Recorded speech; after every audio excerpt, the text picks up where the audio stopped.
sirih Cina atau Peperomia pellucida biasa disebut ketumpang air dan dalam bahasa Aceh disebut on lilin, merupakan tumbuhan liar yang biasa ditemukan di tepi saluran air atau tempat-tempat yang lembab dengan batang dan daun sekulen atau berair serta berakar dangkal. Menurut beberapa hasil penelitian yang telah dilakukan, daun sirih Cina mengandung golongan senyawa alkaloid, flavonoid, dan saponin. Flavonoid dapat berfungsi sebagai antioksidan dan antiinflamasi, serta dapat menghambat kerja enzim xantin oksidase sehingga dapat mencegah produksi asam urat berlebih yang dapat berkembang menjadi gout atau sejenis radang sendi. Terlebih dahulu tanaman sirih Cina dicuci hingga bersih, kemudian direbus. Nah, di sini saya menggunakan kira-kira segenggam padat lebih daun sirih Cina dengan air kurang lebih 2 liter yang akan saya rebus hingga tersisa kurang lebih 700 hingga 800 ml saja.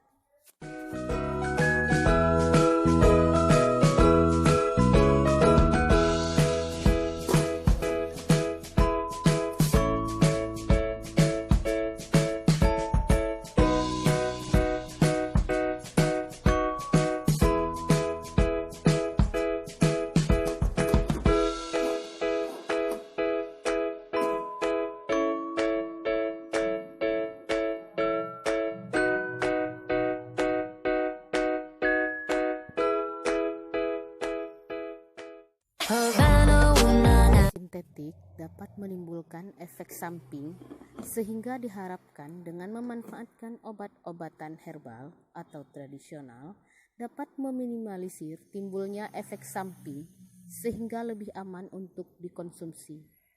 Selain sirih Cina, jahe dan kunyit juga dapat mengurangi rasa nyeri akibat radang sendi. Air rebusan sirih Cina tidak berasa dan tidak berbau dengan penampakan air hijau kekuningan.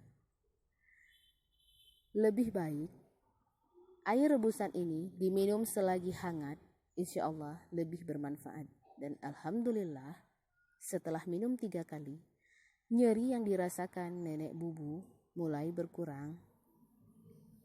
Kurangi asupan makanan tinggi lemak dan makanan yang mengandung purin tinggi seperti kacang-kacangan karena dapat memperburuk rasa nyeri, serta kontrollah berat badan Anda karena berat badan berlebih menyebabkan persendian lutut bekerja lebih ekstra untuk menopang tubuh Anda.